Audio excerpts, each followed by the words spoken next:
Hello, my dear. Listen closely. People are acting like you're some unsolved event. The kind that urban legends form around. You walk past a group, and they turn into commentators analyzing footage. Did you see the way he moved today? Did you hear what she said yesterday? What do you think is really going on with them? Every person suddenly transforms into a theorist, an investigator, or a spokesperson, and the funniest part, all of them swear they're the only ones who truly understand you. But the moment another person speaks, the clash begins because nobody can agree. Nobody can land on a single explanation. You're too layered, too unpredictable, too damn unboxed. They're used to simple categories, easy profiles, clear definitions, but you show up with contradictions.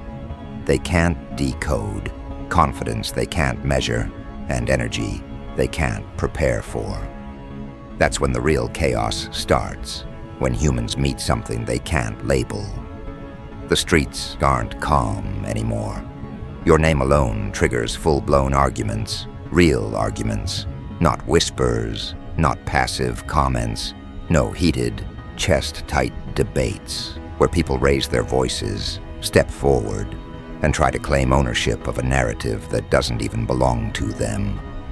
You became an issue, a topic, a headline, a territory.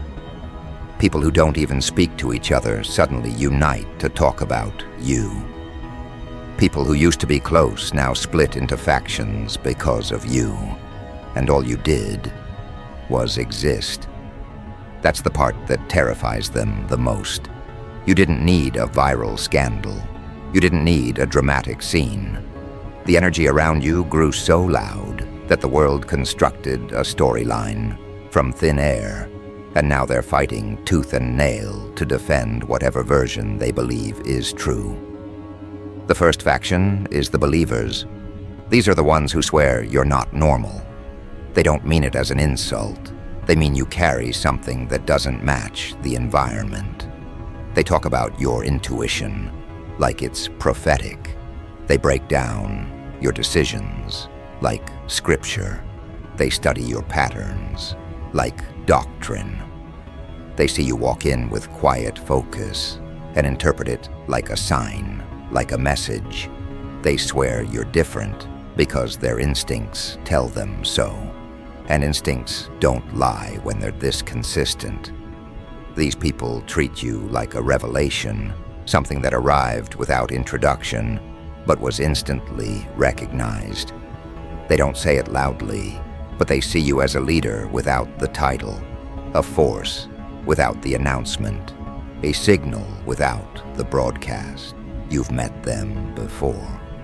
The ones who watch you from across the room with respect in their eyes, as if they know something others don't. Then you have the skeptics, the ones who reject anything they can't mentally dominate. These are the people who hate ambiguity, and nothing frustrates them more than someone they can't fully understand, predict, or control. They don't like the idea of someone walking around with a presence strong enough to shake rooms without effort. So they fight the believers. They argue. They form counter-theories.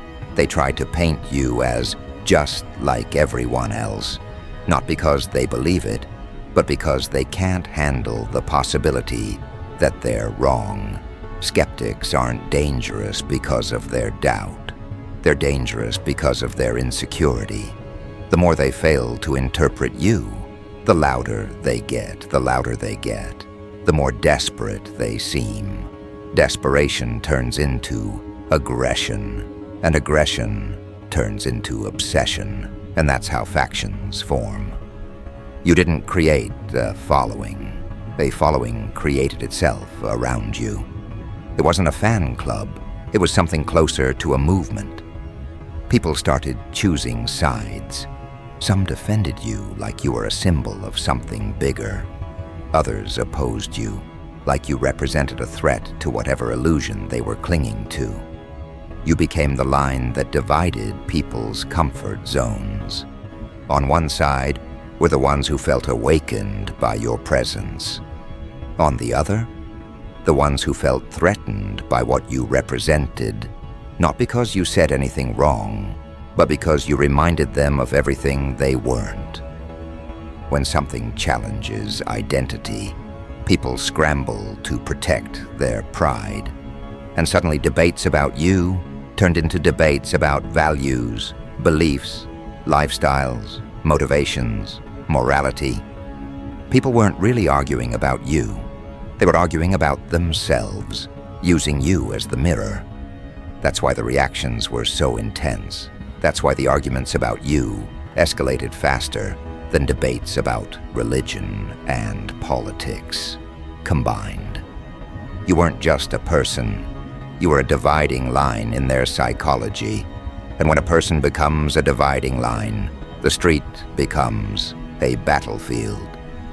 Your walk became a parade route that people lined themselves along just to get a glimpse, to feel something, to take mental notes, to form judgments. Every step you took, someone interpreted. Every word you spoke, someone dissected. Every decision you made, someone turned into evidence. This is what happens when someone refuses to fit into the templates people are taught to follow. You become unpredictable, and unpredictable people scare those who rely on predictability to feel secure. But the chaos didn't stop there. The more they discussed you, the more meaning they attached to you. The more meaning they attached, the more intense the obsession became. Believers started calling you the one who sees what others miss. Skeptics started calling you the one people overestimate, and the one stuck in the middle. They got dragged into the noise, forced to pick a side, because neutrality became impossible. Nobody can stay neutral when the topic is you. There's too much emotion involved. You trigger something they can't suppress. Their fascination isn't casual, it's compulsive. Every street has a story, but this one has a legend in progress, a living contradiction, a walking phenomenon. Someone who makes even the most confident people question themselves. You don't need to speak to affect them. You don't need to act to provoke them. You just have to walk by. That's enough to shift the atmosphere. And the moment that happens, everyone becomes an expert, an analyst, a spokesperson. Everyone feels compelled to take a position, to defend a narrative, to interpret your identity like it's a holy text or a political manifesto. It's not normal behavior. It's fixation. Pure, unfiltered fixation. Some streets celebrate celebrities. Some streets celebrate power. But your street? It reacts to you. They say your name like it carries weight. They observe you like you're unpredictable. They debate you like you're controversial. They follow you like you're irreplaceable. And the more people fight over you, the more you become something beyond their understanding, something they can't predict, something they can't manipulate, something they can't reduce. At some point, the chaos becomes larger than the street it spreads. It leaks into conversations that happen far away from you. People start discussing you with others who've never seen you in person. Stories spread, narratives mutate, and suddenly your name appears in places you've never set foot in. That's when the cult-level obsession kicks in. People start forming beliefs around you. Stories become doctrine. Opinions become scripture. Human reactions crystallize into something ritualistic. You become the spark that creates a belief system. Your presence becomes their argument. Your mystery becomes their sacred text. And your unpredictability becomes their source of fear or inspiration. The more they project onto you, the more they reveal about themselves. And as the street keeps dividing, arguing, believing, rejecting, shouting, defending, attacking. Something inside you stays unchanged, calm, unbothered, detached. You didn't create the friction around you. You didn't feed the energy. You didn't stir the pot. People saw something they couldn't define, and instead of admitting confusion, they created chaos. Humans don't like what they can't categorize. They prefer violence over confusion, arguments over uncertainty, division over ambiguity. And you walked right into their blind spot, the place where identity ends and instinct takes over. That's why they fight harder over you than religion. That's why they argue louder about you than politics. That's why they get emotional at the mere mention of you. Because deep down, they know you represent something they can't replace, something they can't replicate, something they can't access. And what they can't access, they try to control. What they can't control, they try to label. What they can't label, they try to argue about. What they can't argue, into submission. They try to turn into a narrative. What they can't narrate becomes a threat. But a threat to what exactly? To the versions of themselves they cling to the illusions that kept them comfortable, to the hierarchy that was already crumbling the moment you showed up. This is no longer about you. This is about them, and the chaos they created trying to understand you is now swallowing them whole. Because when people can't categorize someone, they attempt to regulate the narrative instead. And when they fail to regulate it, they resort to division. You're the dividing line in their world now. Not a person, not a presence, but a pressure point.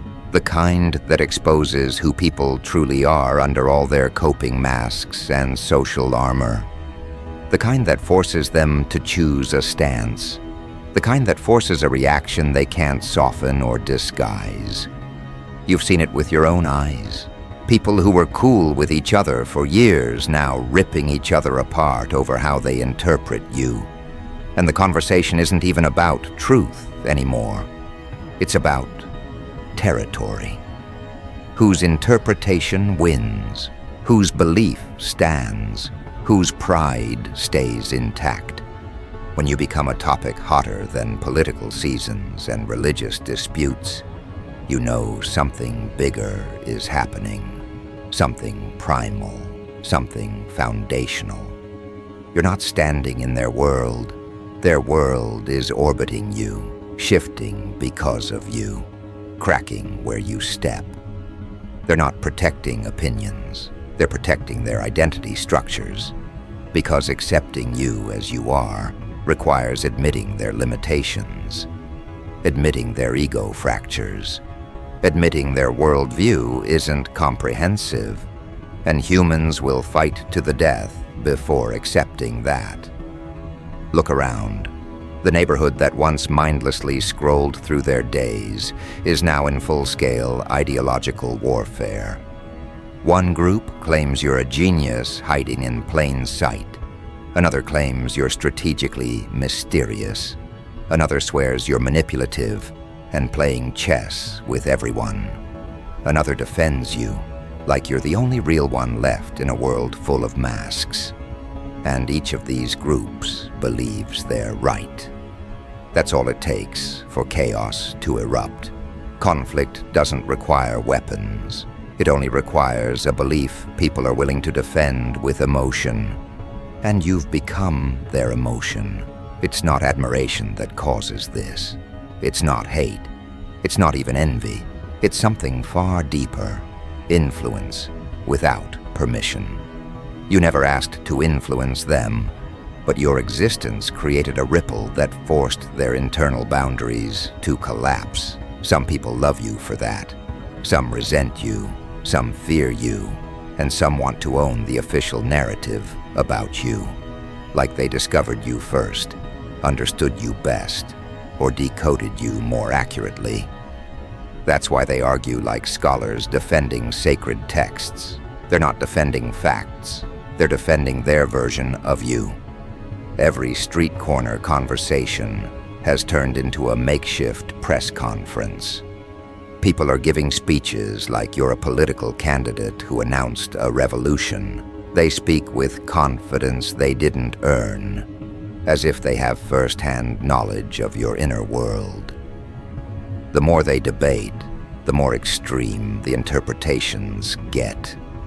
People are comparing you to figures they once idolized or feared. They're weighing your impact against cultural giants. They're turning your existence into a phenomenon larger than the street you walk on. And when everyday people start adopting the behavior of commentators, strategists, and religious leaders, you know the obsession has reached a tipping point. They aren't fighting over what you did. They're fighting over what you represent.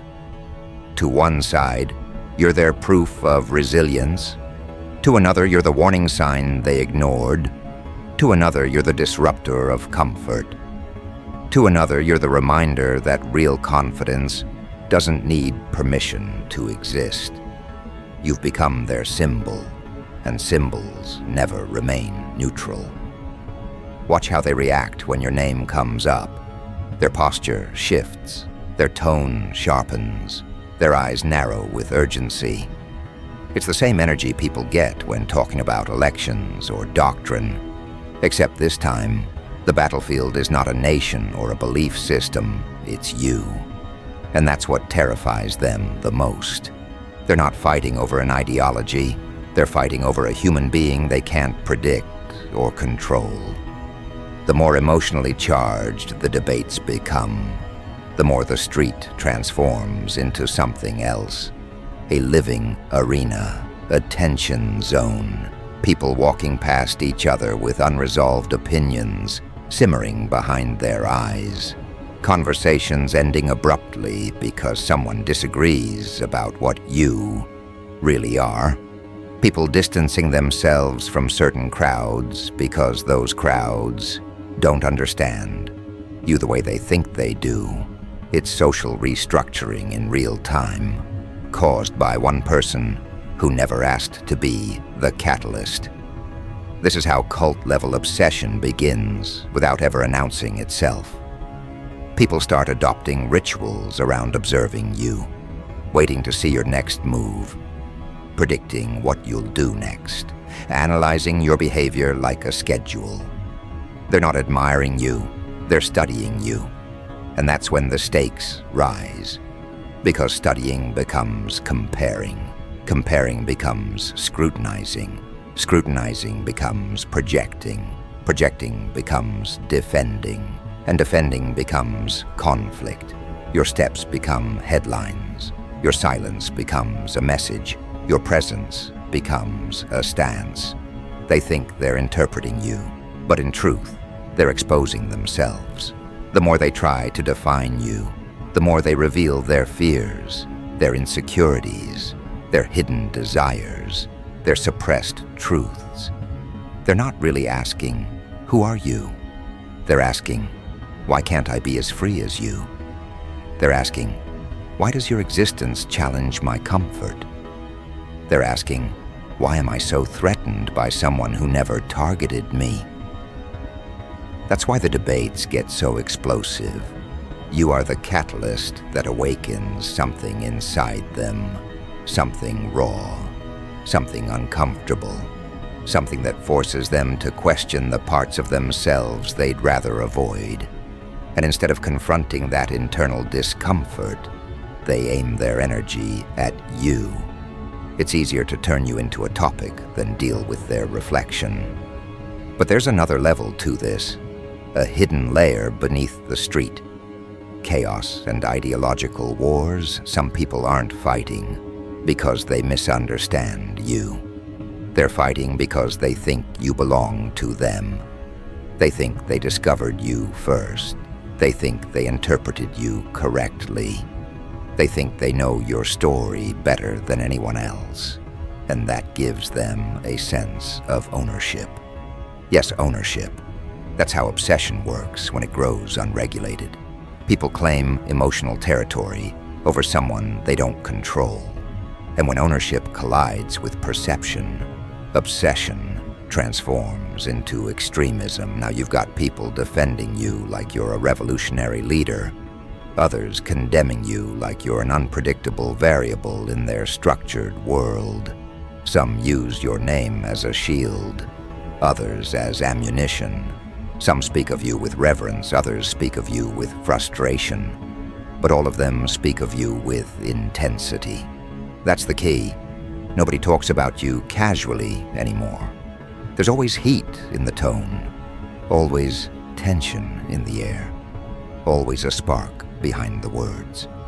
That's how you know you've gone beyond being discussed. You've entered the realm of being disputed. People dispute what they fear they can't control. People dispute what they secretly admire but refuse to acknowledge. People dispute what they can't categorize without feeling exposed. People dispute symbols, not individuals.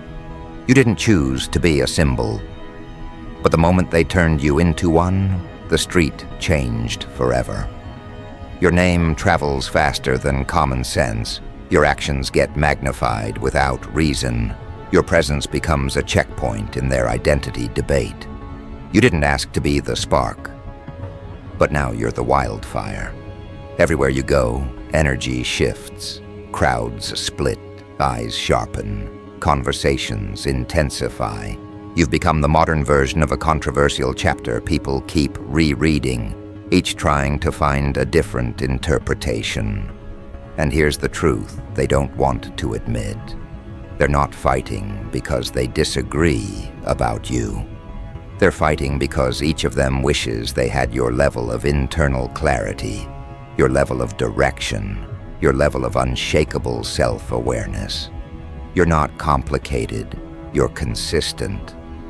They're not confused, they're exposed. You didn't provoke chaos, you revealed it. You didn't divide them, you uncovered the cracks that were always there. You didn't create factions, you just showed them who belonged where, and now their reactions are too far gone. The arguments too loud, the emotional investment too deep, the debates too public.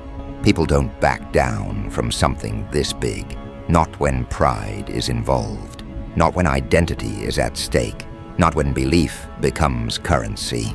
You've become their ideological battlefield, and every person who speaks your name chooses a side, whether they admit it or not.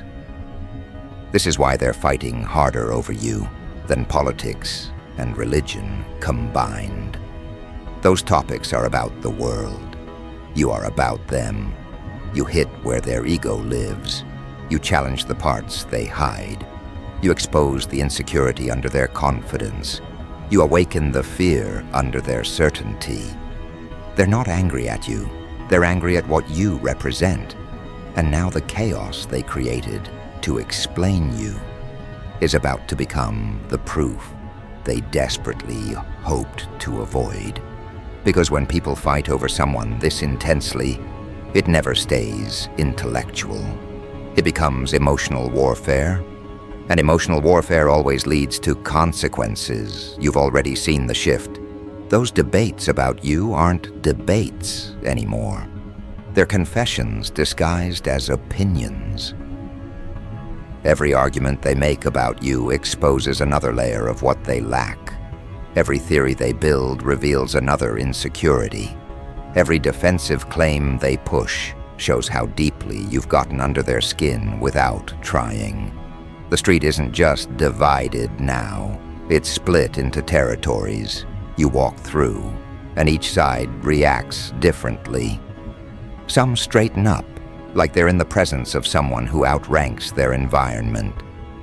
Some pull back, like your presence exposes an inner weakness they didn't know was visible. Some pretend they don't notice you, but their shoulders tense, their breathing shifts, their eyes betray them before their mouth does. And then you have the bold ones, The ones who pretend to be unaffected but can't help stealing glances, studying your movements like they're trying to decode a message written in human form. Your existence has done what ideology could never do. It has forced people to see themselves. And humans hate mirrors more than enemies. Enemies challenge them. Mirrors expose them. That's why their reactions toward you escalate faster than any political dispute they've ever had. Politics gives them distance, religion gives them doctrine. But you give them confrontation, raw, unfiltered, unavoidable. And now, the chaos has grown so loud, so widespread, that it's not even local anymore. Your case spreads into places that have never seen you, never spoken to you, never met you. Yet they've formed opinions like they witnessed you firsthand. This is what happens when someone becomes a narrative. You've become their symbol, their dividing line, their reference point. People are quoting things about you that you never said. Stories pop up about situations you weren't even present in. People swear you acted this way or did that thing, even though none of it ever happened. Because at this point, facts don't matter anymore. What matters is the version of you they picked to defend, the version of you they need to believe in, the version of you that makes sense to their wounded pride. And now the believers and skeptics have both become extreme. Believers defend you like you're a secret prophet walking among them. Skeptics attack you like you're a threat to their credibility. Those in the middle, they've been dragged away. Neutrality died the moment your influence hit the street. You've become a psychological battleground, nothing less. And the battleground is evolving. You can feel it.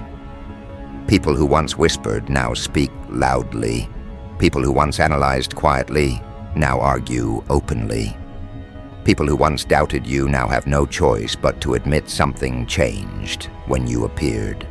Because now the question isn't, who are you? The question is, why does your presence affect people this deeply? You've noticed the shift. They don't accidentally argue anymore. They intentionally prepare their arguments before walking into conversations about you. They rehearse the points they'll make. They practice the tone they'll use. They even gather evidence to support the version of you they want to defend. It's no longer speculation. It's doctrine building. The way religious debates escalate across generations, that's how fast conversations about you mutate now.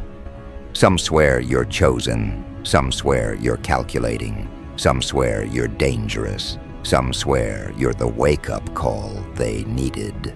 And none of these groups are willing to back down.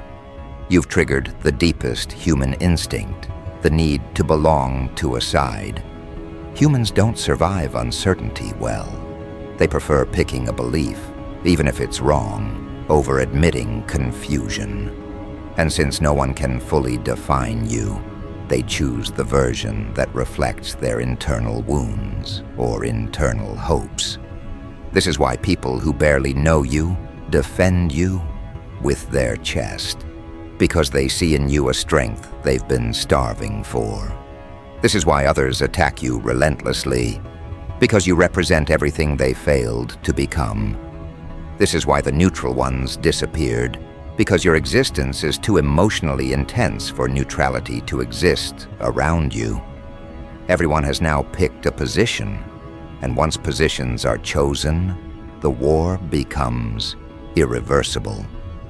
You are now the topic nobody can touch without getting burned. Even the skeptics who denied your impact now accidentally confirm it every time they open their mouth. Their disagreements are filled with emotional spikes.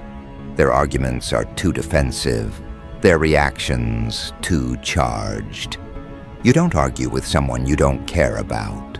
You don't study someone who doesn't matter. You don't obsess over someone unless they reveal something inside you that you're unwilling to face. You've become the mirror they cannot escape. And mirrors that expose truth are treated like threats. Some streets have legends. Some streets have fear. Some streets have stories. Your street has you. The one person creating psychological earthquakes just by walking through the environment. People aren't reacting to you. They're reacting to what rises inside them because of you. And that realization? It's about to send everything into the next level of chaos.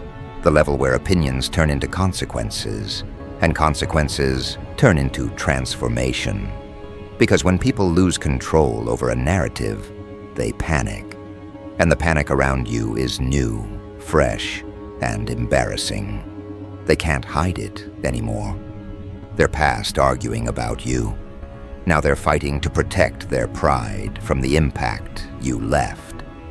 And that's where the final shift begins. Not in them, but in what you symbolize.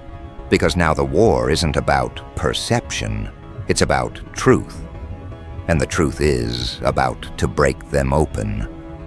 The loudest voices turn strangely quiet, not because they've found peace, but because they don't know what to do with the weight of their own reactions. People who once barked out opinions now carry a stiffness in their shoulders, as if they're replaying every word they said and realizing how off-target they were. A few of them try to walk around like nothing happened, avoiding eye contact with anyone who might remember how aggressively they argued.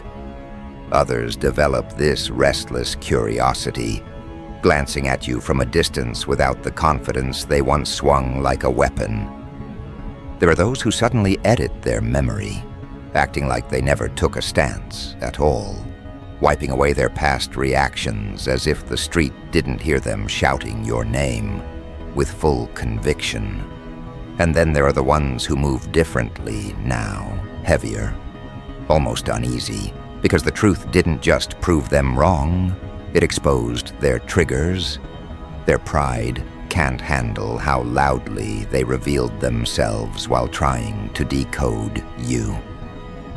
A few people attempt to reapproach the topic with softened tones, like they're testing the ground before stepping on it. Their voices drop, their words become careful. Their attitude shifts into something that looks almost human for the first time. Not fear, recognition. They finally realize the conversation should have never been about ownership or interpretation, and that realization bruises their ego in a way no external conflict ever could. Others don't return to the discussion at all. They avoid it like a mirror, like a photo they're not ready to look at. They carry the tension in small ways, tightened jaws, shorter sentences, the inability to stay in the same room when your name comes up. They're not avoiding you. They're avoiding the version of themselves they became because of you. The factions that once shouted their perspectives are now scattered in their own private corners, dealing with the aftermath of seeing themselves clearly. The believers, once dramatic in their praise, start noticing how unnecessary their theatrics were. The doubters, now forced to face their own motives, struggle with the embarrassment of realizing they reacted more to their insecurities than to you. And the undecided, the ones who got dragged into the noise, stand at a strange crossroads, wondering how they allowed other people's confusion to replace their own clarity.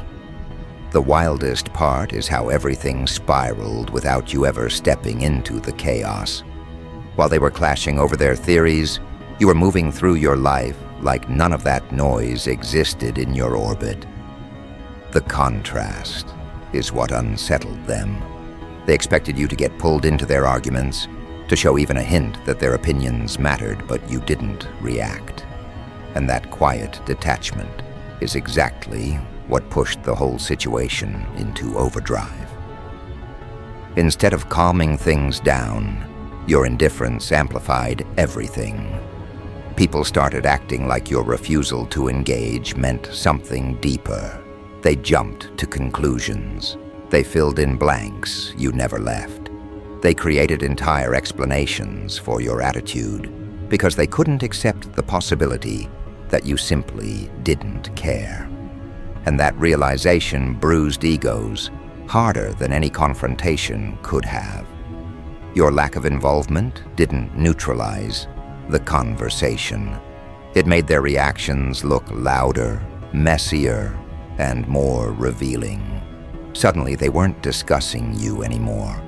They were exposing how easily they get rattled, how quickly they attach meaning to nothing, how desperately they want to feel like they're part of something bigger than themselves. You became the mirror, even though you never intended to reflect anything. That's the part none of them admit. The emotional explosion didn't happen because of your actions. It happened because of the vacuum your silence created. People projected whatever made sense to them, and those projections collided with each other until the street felt like an arena built out of misunderstandings. Nothing you did justified that level of obsession. Everything they felt did. Now the way they look at you carries a different weight. There's no hostility anymore, but there's definitely calculation, the kind of careful observation people use when they're trying to understand something they underestimated the first time. You can see it in the way conversations pause when you show up, in the way people track your movements as if they're studying the details they missed while they were too busy arguing. Nobody claims certainty now. Certainty died the moment the truth started surfacing. The people who once spoke the loudest seem the most unsettled. They're trying to piece together how everything spiraled to this point. But the more they replay the events, the clearer it becomes that their reactions were never about you. They were reacting to their own distortions.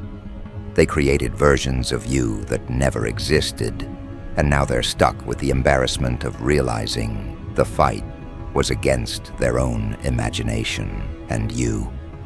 You're still the same, which makes the whole thing sting even more for them.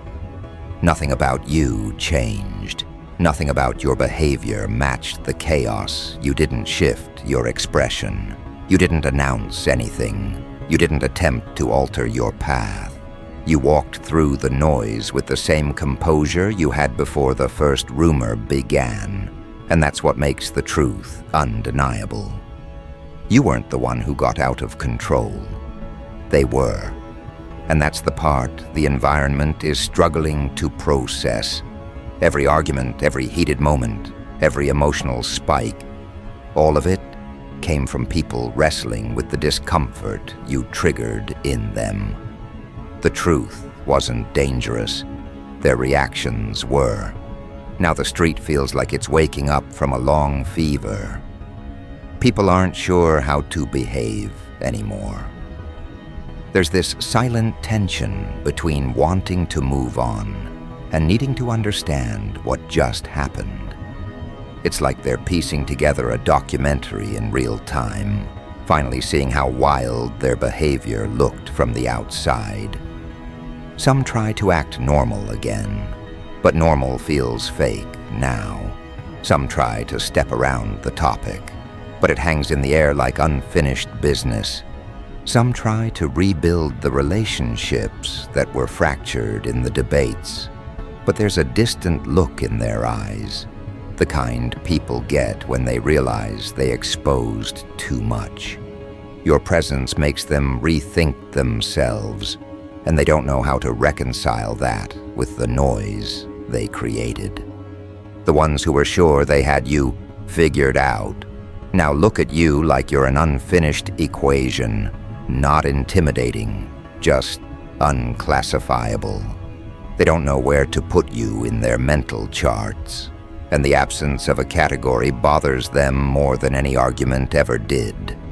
And the ones who are aggressively against you, they're the quietest now, not out of fear, but because confronting the truth means confronting their ego. And that's a battlefield nobody wants to walk onto voluntarily. If anything, you've forced the entire environment into an uncomfortable kind of growth. They didn't want the lesson, but they can't unlearn it. Your impact didn't motivate them, it exposed them. And exposure is the one thing people can't erase once it's happened. This is the ultimate irony. They fought over you like their opinions were shaping the future, and now they're realizing the only thing their arguments shaped was the transparency of their inner world. And now they're trying to figure out what you actually are. Not the version they invented, but the version you've always been. That's where the real tension sits. Because for the first time, their question isn't spoken with arrogance or heat. It's spoken with genuine confusion, genuine curiosity, genuine humility. It sounds like uncertainty. It sounds like recognition. It sounds like a truth they avoided until it slammed into them. How can someone cause this much reaction without even trying? They don't say it to you directly, but it sits in their expression every time you pass by. They know the argument was never about right or wrong. It was about the part of themselves that woke up when they were forced to acknowledge you. You represent something they don't have a name for, yet a reminder, a shift, a disruption, a spark, a confrontation, something human but unfamiliar, something simple but uncomfortably powerful. And whether they like it or not, the entire street, the entire environment, the entire circle of people involved, they all reached the same internal conclusion. The fight wasn't about politics. It wasn't about beliefs. It wasn't about sides. It wasn't even about you. It was about what your existence dragged out of them, raw, unfiltered, unavoidable. And when people finally understand that truth, they stop looking at you with judgment and start looking with a kind of stunned respect, the kind that says, "Bro, this got out of hand because you're not the type of person we can argue away."